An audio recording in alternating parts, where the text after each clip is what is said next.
Kanalımdan ve mutfağımdan herkese merhabalar. Kanalıma hoş geldiniz. Bugün sizlere çok sevilen, çok beğenilen kahvaltılık katmer tarifiyle geldim. Hem patatesli hem tereyağlı olarak hazırladım. Sizleri çok bekletmeden hemen tarife geçiyorum.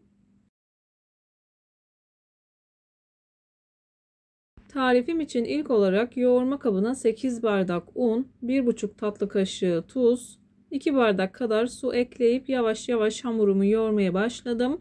Suyun hafif ılık olmasına dikkat edin. Bu hamurunuzun daha rahat bir şekilde açılmasını sağlayacaktır.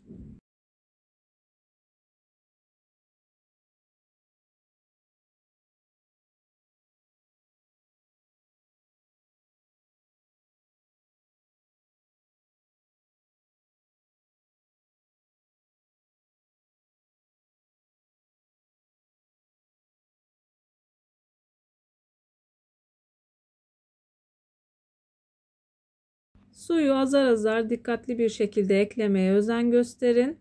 Hamurumuzun orta sertlikte bir hamur olması gerekiyor. Ben toplamda 3 bardağa yakın su kullandım.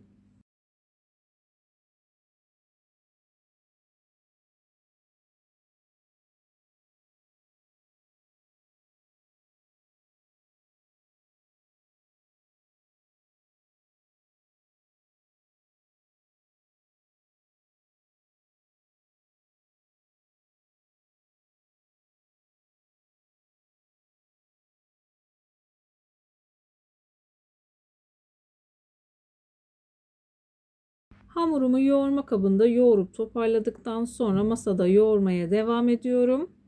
Bu tarz tarifler yaparken özlü ve güzel bir hamur yoğurmaya dikkat edin. Hamuru ne kadar güzel yoğurursanız yaptığınız hamur işi tariflerinden o kadar güzel sonuç alırsınız. 1 yemek kaşığı kadar un serptim. Hamurumu yoğurmaya başladım. Hamur orta sertlikte bir hamur olduğu için bir yerden sonra masaya yapışmıyor. Sadece ilk başta un ekleyip hamurumu yoğurdum. Masada çok fazla un kullanmadan hamurunuzu yoğurmaya devam edin.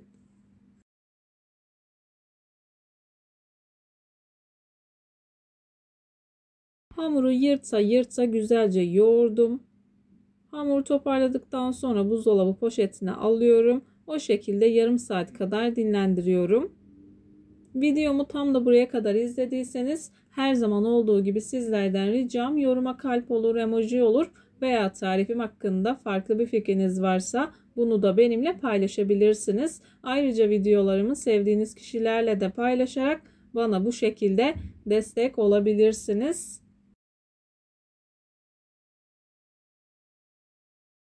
Hamuru güzelce yoğurdum, üzerini kapattım. Hamur dinlenirken bu arada ben de iç malzemesini hazırlamaya başladım. 4-5 adet orta boy patatesi ortadan ikiye keserek haşladım. Yarım çay bardağından biraz daha az yağda 1 adet soğanı kavurdum. Üzerine pul biber ve tuz eklemesi yaptıktan sonra patatesimin üzerine ekliyorum. Bu arada soğanı kavururken tuz eklemesi yapmıştım. O yüzden tekrardan tuz eklemesi yapmadım. Bu arada eğer seviyorsanız 1 tatlı kaşığı kadar da salça ekleyip kavurup yine patatesin üzerine ekleyebilirsiniz. İç malzemesini güzelce ezdikten sonra kenara aldım. Hamurumu toparladım. Hamur kartı ile parçalara ayırıyorum.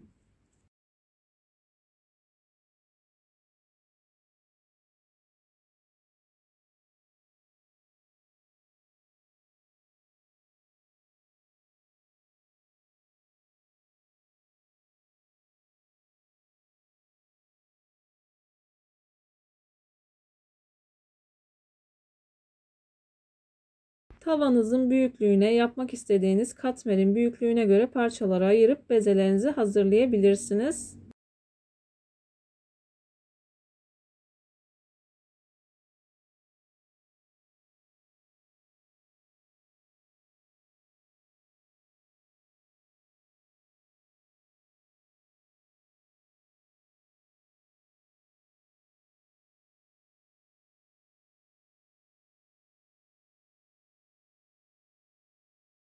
Ben bu hamurdan toplamda 13 adet beze elde ettim. Son bezemi de hazırladıktan sonra üzerini kapatacağım. Daha rahat bir şekilde açılması için 10 dakika kadar dinlendiriyorum.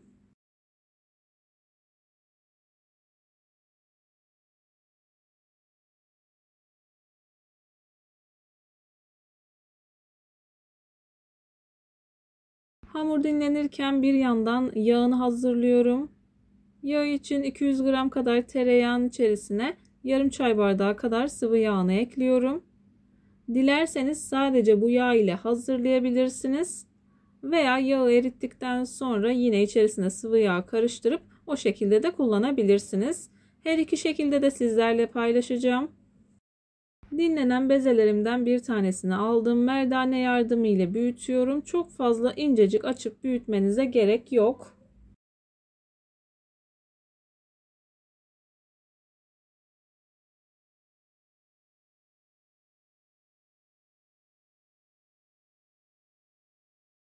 Hamurumu yeteri kadar açtım. Hamur katlandıktan sonra tekrardan açılacağı için çok fazla inceltmedim.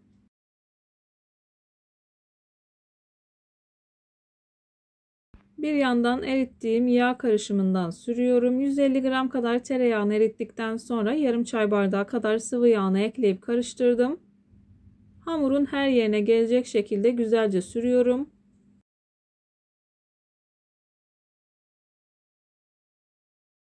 Yağı sürdükten sonra ilk etapta yuvarlak olanlarından hazırlayacağım. İlerleyen dakikalarda kare olanlarından da hazırlayacağım. Bu arada kanalımdan birçok katmer tarifine ulaşabilirsiniz. Katmer tariflerim gerçekten çok beğeniliyor. Baklava yufkası gibi tel tel kat kat ayrılıyor. İç malzemesini koydum. Sardıktan sonra kendi etrafında gül şeklinde sarıyorum. Hemen sizler için birkaç tane daha hazırlıyorum. İlk defa deneyenler için ayrıntılı bir şekilde göstermek istiyorum. Hamuru açtım. Fazla ununu silkeledim.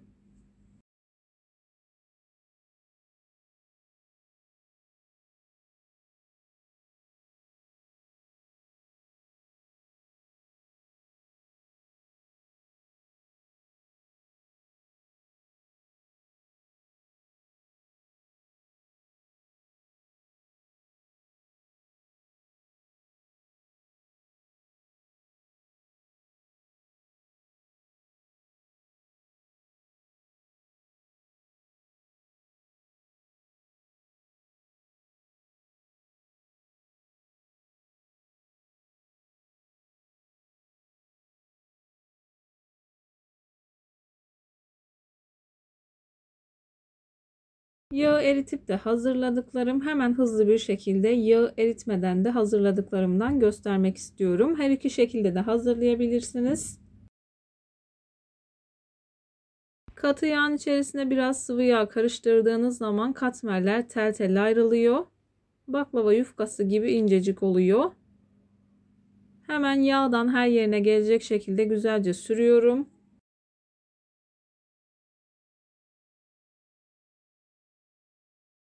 Patatesli iç harcından koyuyorum. Dilerseniz peynirli olarak da hazırlayabilirsiniz. Ayrıca peynirli katmer tarifine de kanalımdan ulaşabilirsiniz.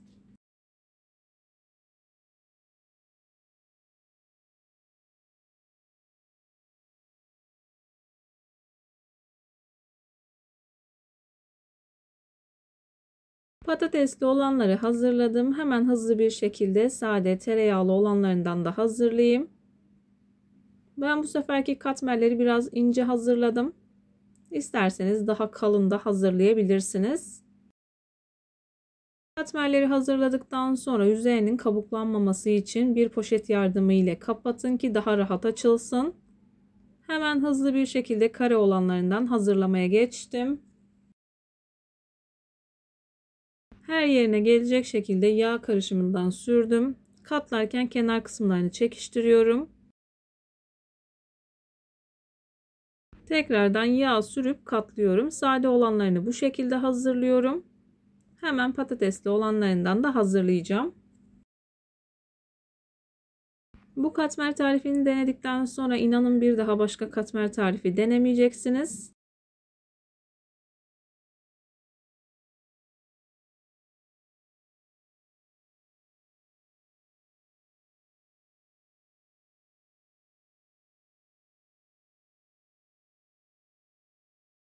Videolarımda yapmış olduğum tariflerin elimden geldiği kadarıyla püf noktalarını vermeye çalışıyorum. Ama yine de aklınızda takılan herhangi bir şey olursa yorumlara yazarsanız gördüğüm zaman sizlere dönüş sağlarım. Yine aynı zamanda videonun altındaki açıklama kısmına malzeme listesini tam not olarak ekleyeceğim. Dilerseniz oradan da bakabilirsiniz.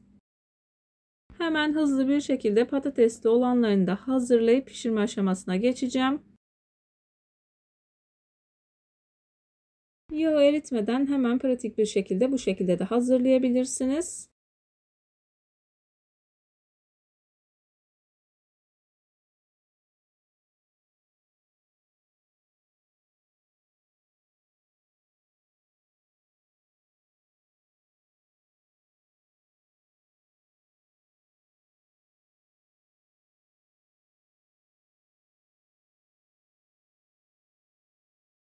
Katmerleri bu şekilde hazırladıktan sonra yapmak istediğiniz büyüklükte açıp katmerlerimizi pişirmeye geçiyoruz.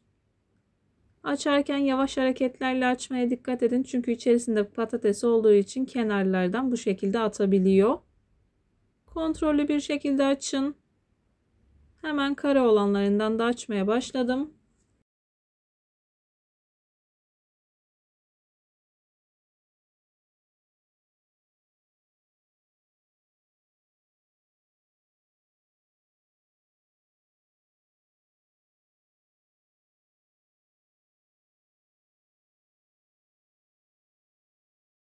Katmerlerimi hazırladım. İstediğim büyüklüğe geldikten sonra sıcak tavanın içerisine alıyorum. Yağ karışımından sürdükten sonra katmerlerimi pişirmeye başlıyorum. Katmerleri pişirirken ilk etapta kısık ateşte, daha sonra orta ateşte yavaş yavaş pişiriyorum. Kabarmaya başladıktan sonra hemen çeviriyorum. Kızarmaya başladığı anda altını biraz açıyorum. Hem o şekilde içerisi de hava aldığı için güzel bir şekilde pişiyor.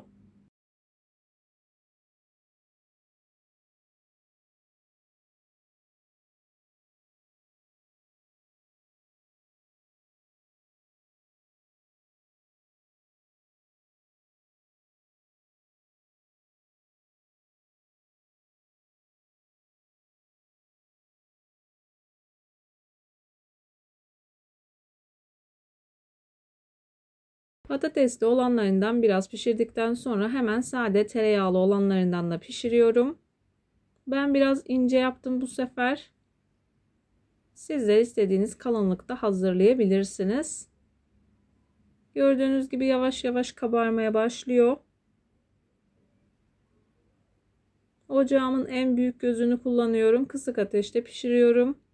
Ara ara altını yükseltiyorum.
Katmerlerimi pişirmeye devam ederken bir yandan da çocuklar gelip istiyor. O yüzden ben hemen hızlı bir şekilde sizler için bu aşamada doku testi yapıyorum.